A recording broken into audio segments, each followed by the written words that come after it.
આ બાજુ રાજકોટ સહિત સમગ્ર સૌરાષ્ટ્રના સોની વેપારીઓએ આજે સજ્જડ બંધ પાડ્યો છે। સોની વેપારીઓ પર એક્સાઇઝ ડ્યુટી આવતા વિરોધ દર્શાવાયો અને તેના પગલે જ બંધ પાડવામાં આવ્યો છે। રાજકોટ, જામનગર અને જૂનાગઢ સહિતના શહેરોમાં બંધનું એલાન અપાયું છે। સૌરાષ્ટ્રના સોની વેપારીઓએ બંધ પાડીને વિરોધ દર્શાવ્યો। સરકારના નિયમોની સામે સોની વેપારીઓએ નારાજગી દર્શાવી છે। સોની વેપારીઓના બંધથી કરોડોનું ટર્નઓવર ઠપ થઈ ગયું છે।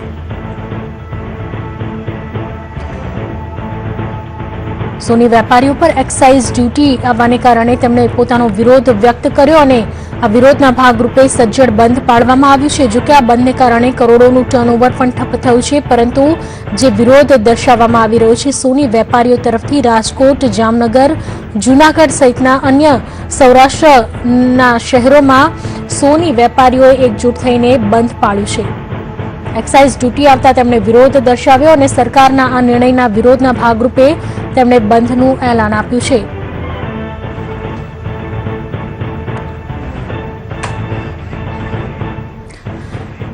અત્યારે આ જ મુદ્દે વાત કરવા માટે જોડાઈ રહ્યા છે ભાઈભાઈ સોહલિયા કે જેઓ પ્રમુખ છે સોની બજાર રાજકોટના। ભાઈભાઈ, જાણવા માંગીશું કે એક્સાઇઝના વિરોધમાં બંધ પાડવામાં આવ્યું છે, સોની વેપારીઓનું શું કહેવું છે સમગ્ર મામલે? આ સમગ્ર મામલાની અંદર અમારું તમામ જ્વેલર્સો હિન્દુસ્તાન લેવલ અમે બધાએ બંધ પાડ્યું છે ને અમારો આ એક વિરોધ છે। કારણ કે અમારી ઉપર દિન પ્રતિદિન રોજ નવા એક કાયદાનું નાખવામાં આવે છે। આગામી દિવસોની અંદર કદાચ અમારે અચોક્કસ મુદત ઉપર જવું પડશે તો ઓલ ઇન્ડિયા જ્વેલર્સો આગામી દિવસોની અંદર અચોક્કસ મુદત ઉપર જઈ અને પોતાનો વિરોધ પ્રદર્શન કરશે।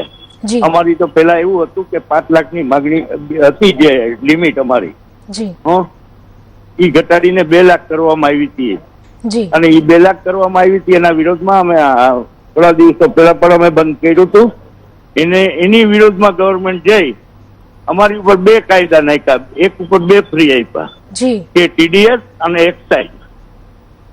તો એના વિરોધની અંદર અમે તમામ હિન્દુસ્તાનના જ્વેલર્સે એનો વિરોધ કર્યો છે અને રાજકોટ ગોલ્ડ ડીલર પણ આ વિરોધની અંદર છે અને સૌરાષ્ટ્રના તમામ જ્વેલર્સો અમારી સાથે જોડાયેલા છે ને અમે અમારું વિરોધનું પ્રદર્શન કરી રહ્યા છીએ। જી, જાણવા માંગીશું તો સરકારના આ નિર્ણયથી સોની વેપારીઓ પર જે ભારણ વધી રહ્યું છે, જેમ આપે જણાવ્યું, તો આપની મુખ્ય માંગ શું છે? અમારી ઉપર તો આ માંગ ઈ છે કે અમારી જે 2 લાખની લિમિટ કરી નાખી છે 5 લાખમાંથી, એ અમારી વધારીને 10 લાખ રૂપિયામાં કરવામાં આવે, ટીસીએટ નીકાળી દેવામાં આવે અને જે આ એક્સાઇઝ નાખવામાં આવી છે એને પણ રોલ બેક કરે એવી અમારી લાગણી અને માંગણી છે। જી, અત્યારે સજ્જડ બંધ પાડવામાં આવ્યું છે જ્વેલર્સ તરફથી। આગામી સમયમાં કેવું આયોજન જો તમારી માંગ પૂરી નહીં થાય તો? આગામી દિવસોની અંદર અમારું જીજેપ અને અમારો જે ઓલ ઇન્ડિયા ફેડરેશન છે એ જે પણ અમને આદેશ આપશે એની સાથે રાજકોટ ગોલ્ડ ડીલર હંમેશા એની સાથે રહેશે અને કદાચ અચોક્કસ મુદત ઉપર પણ અમે જઈ શકીએ। જી, આપનો આભાર સંદેશ ન્યૂઝ સાથે વાત કરવા બદલ।